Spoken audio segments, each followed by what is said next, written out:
Hi, welcome to Rise and Sprout. I went and did yoga yesterday with my daughter, and we did a meditation afterwards. And I felt that I needed to share this as my next part of my journey into healing, on how the impact just self-care had on healing my body. Dr. Goldner talks a lot about how no matter what you eat, it can be the best food in the world. It could be the most nourishing and healing food, but if you do not take care of yourself with your mental and your emotional health, then you can never heal, even though you're eating all of the good foods that you should be eating. So I wanted to share just my journey as far as my healing goes with my experience with self-care. And if you get Dr. Goldner's second book, Goodbye Autoimmune, she actually talks a lot about the self-care aspect. Her first book goes more into detail of the actual healing protocol. I've never read her first book, but that's what I've been told. But her second book, I've read, and it really goes into detail on healing just emotionally and mentally. A lot of people that I've talked to who have autoimmune diseases have mentioned either in their past they've had emotional trauma or physical trauma, and it can be good things like having a baby. That's physical trauma on your body. A lot of people will say autoimmune problems started coming up after they've had a baby. I lost a baby, so I would consider that an emotional trauma. And at the time, I felt like I was dealing with it properly. I'm really strong and rooted in my faith, and so I had a really great support system. But there's certain experiences that we have in life, even in childhood, that we might be suppressing feelings that we don't know that we're doing that until we actually deal with them. So one of the things with the self-care that I started doing, even in the beginning of my journey when I was doing the Paddison program, was meditation. And he really suggested doing meditation as well, in the fact that our minds are amazing in their ability to transport us into a place of calm and peace and serenity, even though we may not actually be in a physical location like the beach or on vacation, out of town or somewhere where we're actually relaxing. That our mind cannot tell the difference between what it visualizes and what it's actually experiencing. And he cites studies where they've done MRIs to show that this is true. So if you do a meditation and you're listening to the ocean waves and the wind and the seagulls, and you just visualize that you're in that location, when you're done with the meditation, you may not have physically went there, but your mind, your body, the way that you feel, it feels like you did. So in addition to just visualizing meditations, I did a lot of healing meditations. And one of my favorite YouTube channels is The Honest Guys. And I'll link their YouTube channel at the bottom of this in the description. But they have a lot of healing meditations that really just healed me emotionally. There would be some that I would listen to that just tears would stroll down my face. And it wasn't even that I was like sad or, recollecting all of these, past memories or anything. It was just releasing suppressed emotion that I didn't know was there. And you just feel so healed afterwards. So I really recommend looking those up and trying a few. It is weird at first when you do meditation, I'm not going to lie. especially when you're used to, coming and going all the time and you have lots of things on your to-do list. It's hard mentally to just sit down for 10 or even 15 or 20 minutes to think about nothing, basically. So you just have to get into the habit of controlling your thoughts, acknowledging them that they're there, and then just letting them go. And allowing your body and your mind to realize that you can have that moment of peace and quiet and stillness.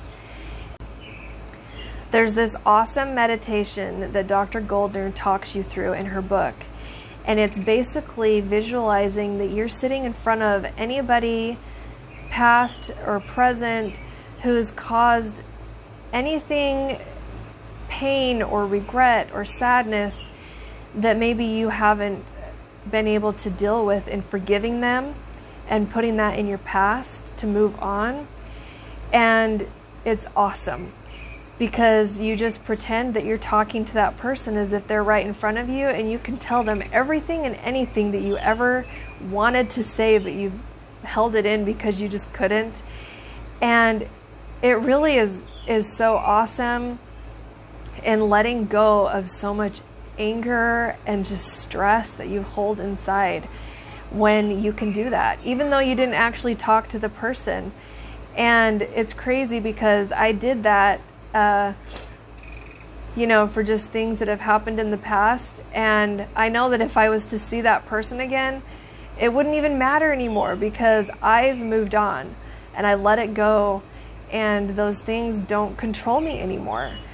So her book is awesome. It just really clarifies, just the mental roadblocks that keep us from healing.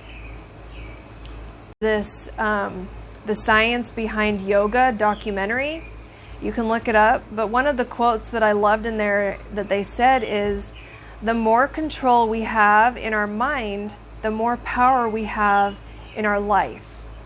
And I totally believe that's true. Because before I started doing meditation, I used to be plagued with thoughts of inadequacy, that I wasn't measuring up to the expectations of me. I was always worried about what other people thought of me. Was I doing certain things in a certain way, that was okay for everybody else watching me? And I used to always have thoughts of, wondering what people were thinking of me. And when I tell people this that know me, they're kind of surprised that they never would have thought that I had those feelings, but I did. And I'm sure all of us do, especially women and moms. We just feel like there's always somebody out there better than us. And that's true. And we shouldn't be plagued by the thought that we don't measure up to somebody else, because we only need to worry about who we are and that we're doing our best. And meditation really helped me to let go of all of those feelings that I used to have, all of those negative thoughts, intrusive thoughts that used to control me. And the other thing with meditation that is so amazing is our bodies, when we're constantly in that state of stress and anxiety and negative thoughts and worrying about what other people feel, that actually puts our body in a fight or flight situation. And it may not be the same as if, somebody was attacking you, but it's a small, amount of fight or flight that you're constantly putting your body in. And when you're in a fight or flight situation, the first system that shuts down is actually your digestive system, so that all of your energy and blood flow can go to whatever it is that you're fighting or flighting from. And when you learn to control your mind through meditation and relaxation, and even yoga helps a lot with this, then you're able to give back to your body what it needs in order to heal. When your digestive system is working properly, all of your other systems will be working properly, and your body will have all of the tools that it needs in order to heal. And if you know anything about the digestive system, it's controlled by the bacteria in your gut. And if you don't have your good bacteria working for you because you're constantly in a state of stress and anxiety, then you're never going to be able to heal. So I hope that makes sense. But you want your digestive system working for you. And one of the most common complaints that people call their doctor about is constipation. And that has everything to do with the digestive system working properly. And not only just what you're eating, but in your mental state as well. So everything works together. And you realize that the more that you relax and control your mind and get back to just who you are on the inside. One of the other things with the self-care is not only meditation, but just relaxation in general. Learning how to breathe properly, taking those moments in the day just to unwind. One of my favorite things when the gym was open, because with COVID they're not right now, was to sit in the sauna. And I would actually listen to a meditation while I sat in the sauna. But that was something that I did for myself to just relax and to let my body to heal and give it just those moments to myself. Another thing that we don't often realize that we deal with is regret that may be suppressed, and letting go of that regret, or even the way that we self-talk to ourselves. Do you constantly, have negative talk? I know I used to. I had a lot of negative talk and a lot of just negative expectations of myself. And when you realize that you're doing that and replace it with positive self-talk and positive affirmations, it's so freeing. So one of the things that in the Pattison program he recommends is to do positive affirmations. So when I first started out on my healing journey, I made a whole list of positive affirmations. I went online and found a lot of good healing quotes and things. And every couple of days, I would write that on my fridge and replace it, when I felt like I needed a new one. And it was just a constant visual reminder, when I was in the kitchen and I was preparing foods for myself to heal and doing these healing protocols and switching to a whole food plant-based diet. It just reaffirmed why I was doing this. That everything that I was doing to help heal my body was way more important than going back to all the fried, fatty foods that were keeping me sick. In addition to the positive affirmations, I started adopting mantras. At the beginning of the year with my healing journey, I adopted the mantra similar to what Clint Pattison had in his book, but my mantra was I was going to be pain-free, drug-free, and back to the old me. And I would repeat that to myself every time I had a moment of weakness, every time I wanted to, go back to my old eating habits, or every time I had a moment of doubt or just discouragement, I would repeat my mantra. I was going to be pain-free, drug-free, and back to the old me. And that's why I was doing it. And I stopped following exactly the Pattison program because I had followed his program and introduced all of the foods. And then I started doing Dr. Brooke Goldner's healing protocol. And my mantra changed, and I just wanted to share the process of how that changed. It was really awesome. I had just walked out of the gym, and I was on my maybe second or third week of all raw healing protocol on Dr. Brooke Goldner's healing protocol, and there's a train that runs by the very back of the gym, and trains are one of those things that just take me back to my childhood because my dad really loves trains, And so it just makes me think of him, and it just brings back those feelings that I had as a child, and the joy that we had, just being around trains and all of those things. And as I was walking to my car and the train was coming by, I immediately had this thought come into my mind: my body is strong and powerful like a train, and its final destination is healing, and nothing will stand in its way. And as soon as that thought came into my mind, I just had tears coming down my face that this was my new mantra.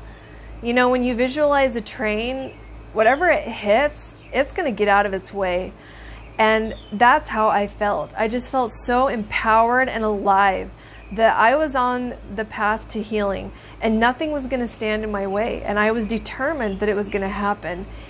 And the power of our thoughts is amazing. I don't think we can ever understand the power that our thoughts have in what they do for our life. And when you have that determination and those positive thoughts, and you're constantly telling yourself those positive thoughts and images, then you are capable of doing anything that you set yourself out to do. You will accomplish it. And so I just wanted to share what my mantras were. And recently I haven't really had a specific mantra that I've noticed, now that my I'm not in pain anymore. But I recently have just adopted, my new mantra is that I will see the good and the joy in my life and everything around me. And I hope that you can figure out what maybe a mantra is that you, in a moment of discouragement or doubt, can repeat those positive mantras to yourself to give you that extra boost of encouragement and stamina and not giving up. One of the things too that she talks about, Dr. Goldner talks about with the self-care, is that every day you should be doing something for yourself that brings you joy. And that can be something simple, like I love to enjoy my smoothie out on my patio, where I can hear the birds and I can look at my flowers in the garden and just have some quiet moment to myself. Another thing that I like to do is read or watch a video. A favorite YouTube channel, or you have a favorite TV episode, just something that you do for yourself. Go on a walk, reconnect with nature, take a bath with candles and some bath salts that smell good. There's just so many things that you can do to give yourself joy and to put yourself first. And one of those visualizations is whenever you're on a plane, how they talk about, if the cabin pressure goes down and the masks come down, put it on yourself first before you help, a child or a friend next to you. And it's the same thing with self-care and all of this that I'm talking about. If you don't set aside time for yourself every day to do something, to bring yourself joy, then you'll never have what you need or the ability to help those around you. And when I first started doing this, it was really hard for me, to say, hey everybody, I'm going upstairs and I want 20 to 30 minutes to myself, and not feel guilty at first. Because as a mom, you're constantly being needed. You're constantly, having so much put on your plate. You have a whole, list of things that need to be done and people to help.